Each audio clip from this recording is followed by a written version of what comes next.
The Deep Space Monitoring Station on Mars didn't usually get much excitement.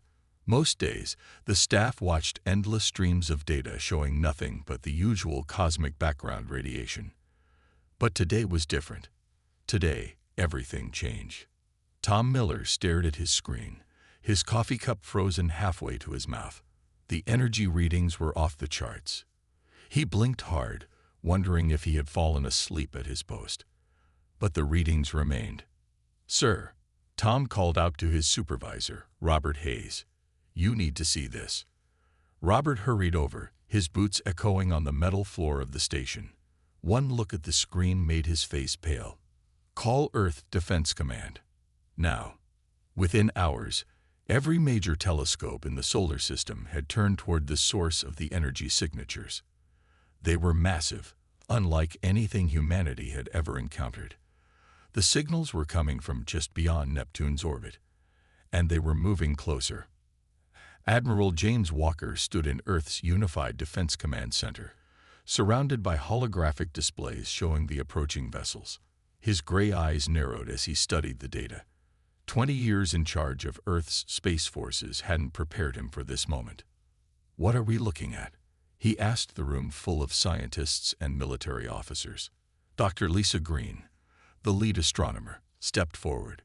"Sir, we're tracking over 300 vessels. The smallest is roughly the size of Manhattan. The largest," she paused, double-checking her data, "the largest is approximately the size of Ireland." The room fell silent. Everyone knew what this meant. Humanity was no longer alone, and whoever was coming had technology far beyond their public capabilities. Energy readings suggest they're using some form of gravitational manipulation for propulsion. Dr. Green continued. "Their velocity is controlled, deliberate. This isn't a random encounter. They're heading straight for Earth." Admiral Walker nodded slowly. "Have they detected our observation posts?" "Unknown, sir," replied Captain Mark Wilson from his communication station. "But given their technology level, it's likely they know we're here." The Admiral turned to face the massive wall screen showing Earth's defensive grid. Thousands of satellites, both civilian and military, orbited their homeworld. It was an impressive sight, but against vessels the size of countries, would it matter? "Alert all military commands," Walker ordered, "but keep it quiet. No need to panic the public yet, and get me the Security Council." The next 12 hours were a blur of activity. Military vessels quietly moved into defensive positions. Civilian satellites were repositioned to look like routine maintenance. Deep space listening posts went dark, transmitting data through quantum-encrypted channels that humanity officially didn't possess. Then, at exactly 300 UTC, every communications device on Earth received the same signal. The message was simple, broadcast in perfect English. "Attention inhabitants of Sol 3. This is High Commander Reed of the Stellar Empire. We have arrived to evaluate your world for integration into our domain. Prepare for preliminary scanning of your civilization." Admiral Walker stood in the command center, watching as the first of the massive ships entered the solar system proper. They moved with impossible grace for their size, defying every known law of physics. "Sir," Captain Wilson called out, "they're launching smaller vessels. Hundreds of them." Walker's jaw tightened. This was the moment humanity had prepared for since the first hints of alien technology had been discovered decades ago. But he couldn't reveal that hand. Not yet. "Let them come," he ordered. "Standard defensive posture only. Show them exactly what they expect to see. A relatively primitive civilization with basic space capability." The smaller alien ships spread out through the solar system, their scanning beams prodding planets, moons, and asteroids. They were thorough, methodical, and completely unaware that they were being watched by far more than just the visible human installations. Deep beneath the surface of Mars, Earth, and several moons, hidden quantum sensors recorded every detail of the alien technology. Each scan they performed gave humanity more data, more understanding. Admiral Walker allowed himself a small smile. Let them think they were dealing with a primitive species. Let them believe they held all the cards. The truth would come soon enough. The massive hologram of High Commander Reed floated above every major city on Earth. His humanoid appearance surprised many, though his metallic silver skin and solid black eyes marked him as clearly alien.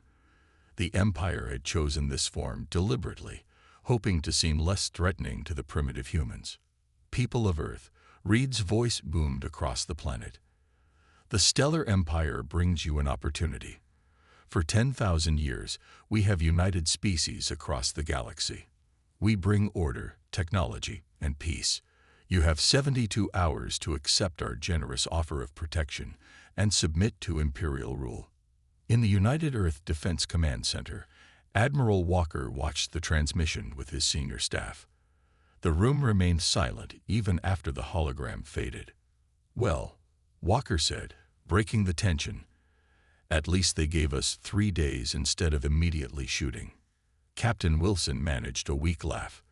"They probably think we need the time to figure out how their hologram technology works." But Dr. Green wasn't smiling. She pointed to her data screen. "Their ships have moved into a full containment formation around Earth. They've positioned themselves to block all major space lanes. They're not expecting us to say no." Walker nodded, "because they think they know everything about us." He pressed a button on his command console. "Get me the World Council. It's time for the real meeting." Deep beneath the Rocky Mountains, in a chamber that didn't exist on any official map, the leaders of Earth gathered. Unlike the public United Nations sessions, this meeting included the heads of secret space programs and quantum research divisions from every major nation. President Banks of the North American Alliance stood at the central podium. "The Empire's scans haven't detected our underground facilities or quantum-shielded installations. Dr. Thompson, what's your assessment?" Dr. Anna Thompson, head of the Quantum Defense Initiative, stepped forward. Her white lab coat stood out among the military uniforms. "Their technology is advanced, but predictable. They rely heavily on conventional physics, just at a much higher level than what we show publicly. They have no idea we've mastered quantum manipulation." "And our weapons?" asked the European Union Chancellor. "Ready," Thompson replied. "We have quantum torpedoes positioned throughout the solar system, hidden in dimensional pockets. They can't detect what exists slightly out of phase with normal spacetime." The Indian coalition representative raised her hand. "But should we reveal our true capabilities? Once we show our hand, we can never go back to appearing harmless." Walker stepped up to address the council. "With respect, we may not have a choice. The Empire's historical data shows they've never accepted a rejection. Every civilization that said no was eventually conquered, except those strong enough to make them reconsider." The room erupted in discussion. Some argued for immediate diplomatic solutions. Others pushed for a show of force. The debate raged until President Banks raised his hand for silence. "We've prepared for this moment for 60 years, Banks said firmly. "Since we recovered that crashed scout ship in '64. Everything we've done. The secret space program, the quantum research, the unified defense grid. It was all for this day." He looked around the room, meeting each leader's eyes. "We hid our advances not out of fear, but because we knew this day would come. We needed the element of surprise. Now we have it." Walker stepped forward again. "The Empire expects us to either submit or try to fight with our public-facing technology. Either way, they think they know how this ends. But we can show them just enough of our real capabilities to make them reconsider without revealing everything." The African Union president nodded slowly. "A warning shot, then. Something to make them think twice." "Exactly," Walker said. "We demonstrate one quantum torpedo, far enough from Earth to show we're being restrained. Let them see that attacking us would cost them far more than they're willing to pay." The room grew quiet as the implications sank in. They were about to reveal to the galaxy that humanity had been playing a very long game. President Banks looked at his watch. "We have 69 hours left to respond. Let's make them count. Admiral Walker, prepare your warning shot. The rest of you, get your forces ready. but keep them hidden. We're about to change the rules of this game. Deep within a mountain complex beneath the Swiss Alps, Dr. Anna Thompson walked through the most advanced weapons facility on Earth. The air hummed with the sound of quantum cores powering up. Blue light pulsed through transparent tubes along the walls, each pulse representing enough energy to power a small city. Status report, she called out to her team as she entered the main control room.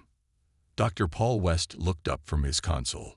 All quantum torpedoes are primed and in position, hidden in their pocket dimensions.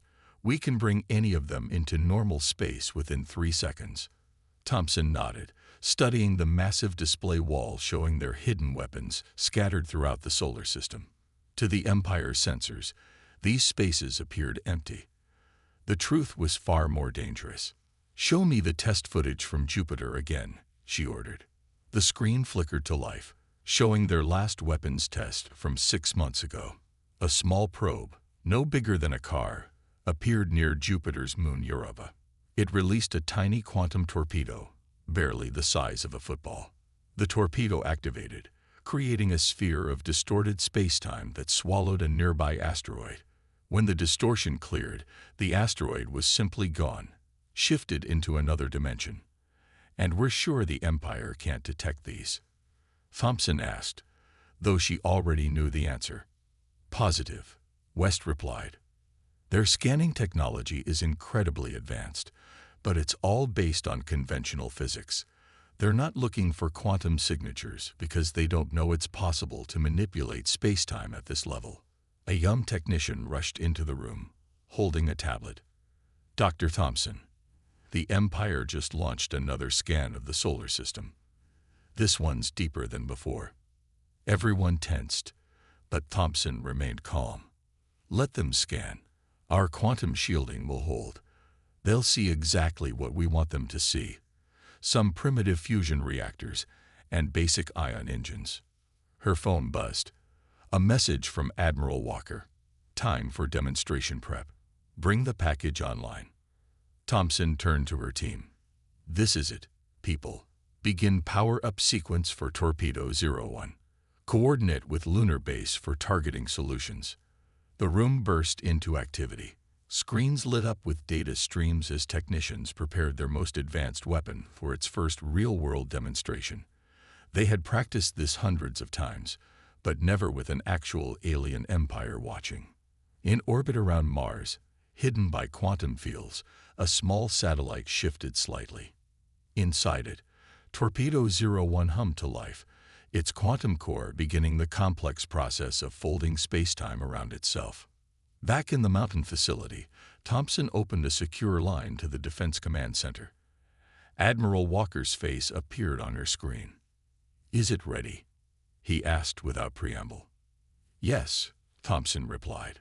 "But sir, I need to warn you. We've never fired one of these with so many observers. The Empire will detect things we've kept hidden for decades." Walker nodded grimly. "Better they learn we have some secrets than think we're defenseless.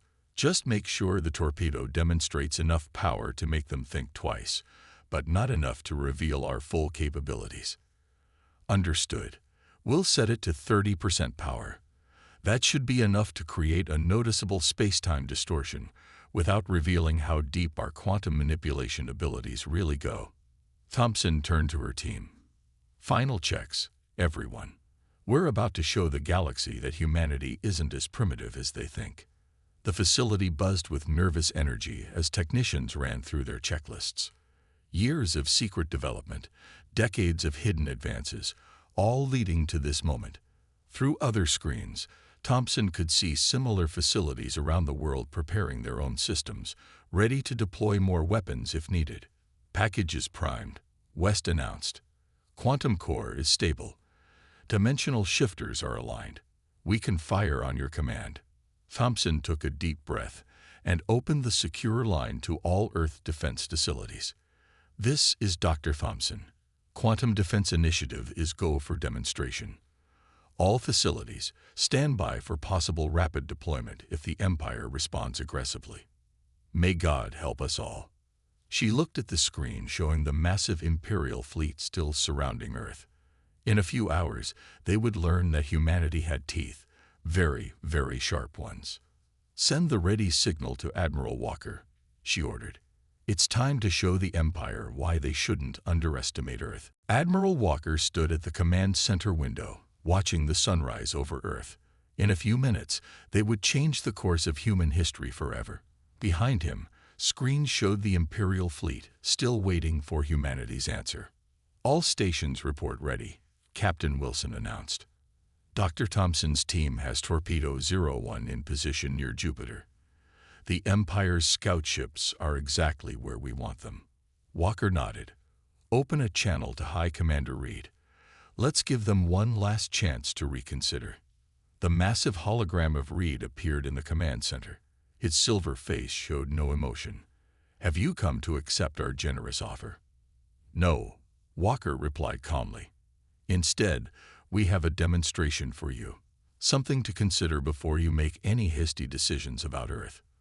Reed's black eyes narrowed. "You dare to threaten the Empire? With your primitive technology?" Walker allowed himself a small smile. "Watch Jupiter's orbit. Specific coordinates are being transmitted to you now. Consider this a friendly warning about making assumptions." He cut the transmission and turned to his communications officer. "Send the signal to Dr. Thompson. Begin the demonstration." Near Jupiter, hidden in its pocket of folded spacetime, Torpedo 01 received its activation code. The quantum core spun up to 30% power, exactly as planned.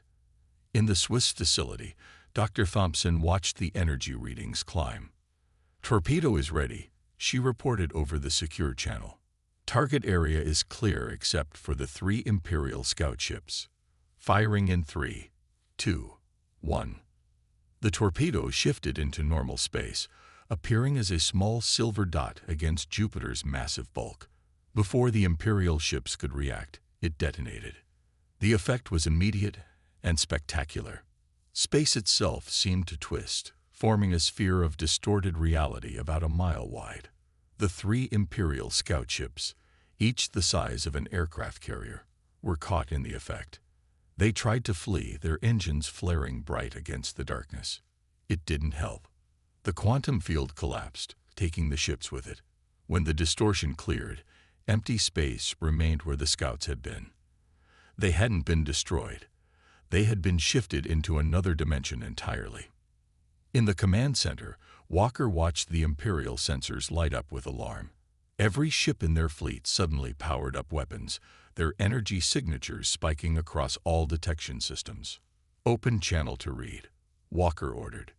The alien commander appeared again, but this time his calm demeanor had cracked. "What did you do? Where are our ships?" "Somewhere else," Walker replied simply. "They're unharmed, just relocated. We can bring them back, of course. Consider it a small sample of what happens when you threaten Earth." Reed's face showed the first real emotion they'd seen. Fear. Impossible. "Your civilization is primitive. You barely have fusion power. Our scans showed." "Your scans showed exactly what we wanted them to show," Walker interrupted. "We've had 60 years to prepare for this moment, Commander. That demonstration used exactly 1 torpedo at minimum power. Would you like to see what happens at full power, or would you prefer to discuss terms as equals?" The command center fell silent as Reed processed this information.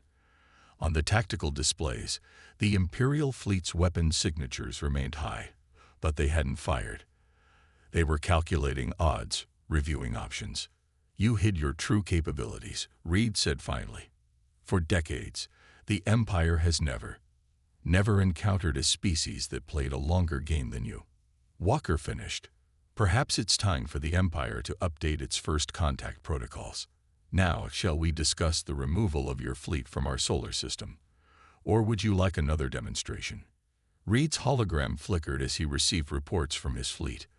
Walker could imagine the chaos on the Imperial ships as they tried to understand what they'd just witnessed. "You have our attention, Admiral Walker," Reed said at last. Perhaps we should begin again. As equals this time." Walker nodded. "A wise choice. And Commander, those ships we relocated, Consider their return our first gesture of goodwill in these new negotiations.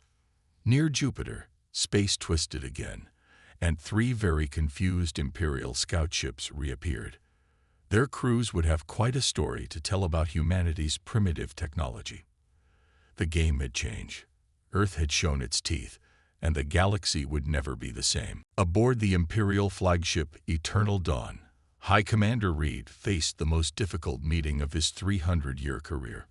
The ship's war room was filled with the Empire's highest-ranking officers, all demanding answers about the primitive planet that had just shocked their entire fleet.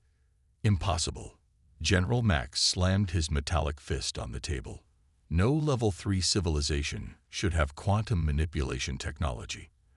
Their cities still burn fossil fuels. Reed played the recording again. The quantum torpedo's effect was clear, a perfect dimensional shift that their best scientists still couldn't explain. The 3 rescued scout ships had reported that their crews experienced no passage of time during their relocation. The humans deceived us, Reed said quietly. They showed us what we expected to see, and we, in our arrogance, saw exactly that. Admiral Jane, the fleet's tactical commander, stepped forward. Her holographic displays showed Earth's solar system.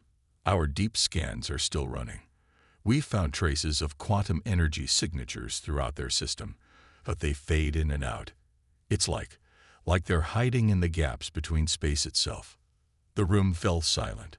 The Empire had ruled the galaxy for 10,000 years because they were always the most advanced civilization. Until now. What are our options? Reed asked. General Max pointed to the fleet display. We have over 300 ships. We could launch a full assault. Even with their quantum weapons, they couldn't stop all of us, and risk losing half the fleet. Admiral Jane shook her head. That torpedo was at 30% power, according to our readings. What happens at full power? What else are they hiding? A junior officer rushed into the room, holding a datapad. Commanders, we've completed the analysis of Earth's global communication networks. You need to see this. The room's main screen lit up with thousands of entertainment videos from Earth. Movies, TV shows, games, all showing humanity fighting against alien invaders. Hundreds of different scenarios, spanning decades. They'd been preparing, Reed whispered. Not just technologically. They'd been preparing their people mentally for this moment. Every possible scenario, every type of conflict. Admiral Jane zoomed in on one of Earth's continents.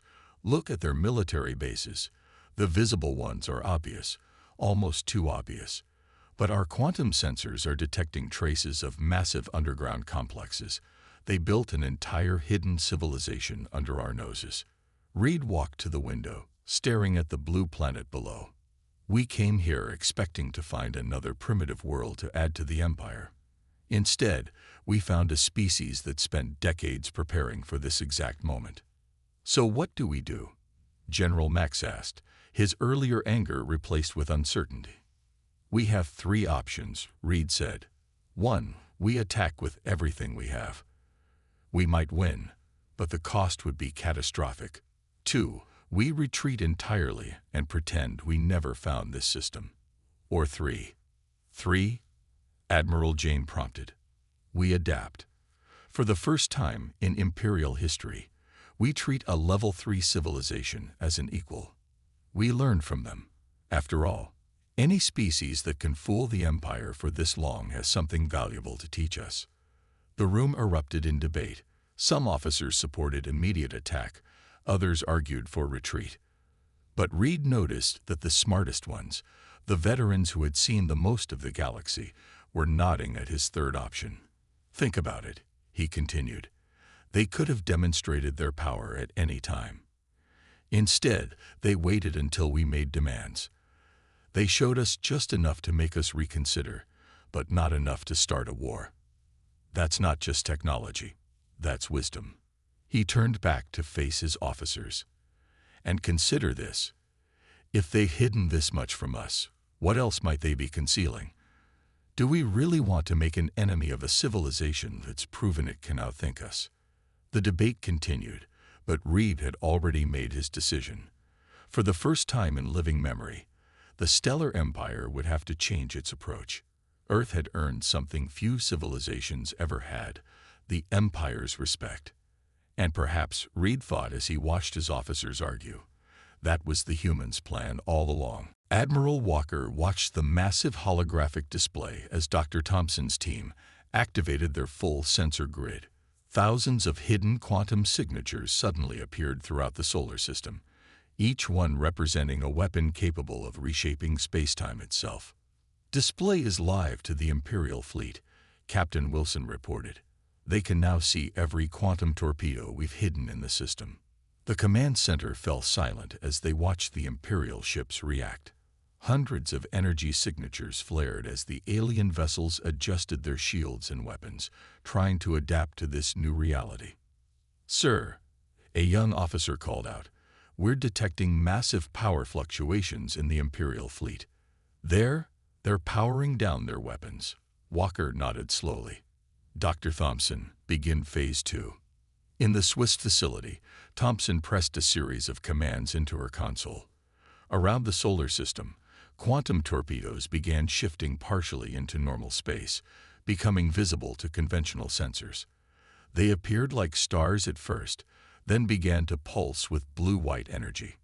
"All devices are at standby power," Thompson reported, "ready to create a full-dimensional barrier around Earth at your command."